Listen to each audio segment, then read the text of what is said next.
Appalachia is an amazing place. Not only does it hold physical beauty, but the people there are strong and have a great history and cultural heritage. One of the things that I started to realize once we started to visit more and more as I became older was that the kids there don't have a lot of the opportunities that we often in the city or not in Appalachia take for granted.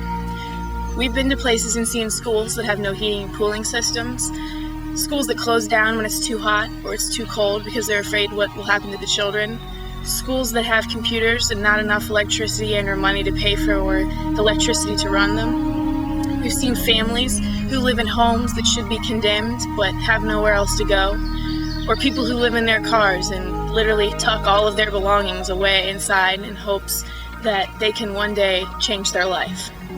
Many people in Appalachia feel like they're stuck, and it's one of those things that you can't really tell people that that's not the truth. You have to show them and help them to learn for themselves that that's not the case. So what we do is we provide educational opportunities so kids can learn how to get themselves out of such a situation. In such an area that's so gorgeous and so many famous people have lived there, it's kind of neat to meet people and see all of the things that can go on there and all the people who are willing to help. We serve an area that is not only socially and economically depressed, but tends to be forgotten by most other nonprofit organizations. If you look at some of the maps from other groups and the work that they do, the Appalachian region tends to be left out. A lot of people don't even know what Appalachia is. I've even been asked before and had people make comments to me and they've said, "Oh, you help people with Appalachia?" I'm like, people with Appalachia? It's not a disease, it's a place.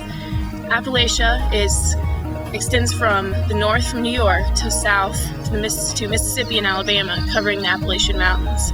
410 counties currently are recognized by the government as Appalachia.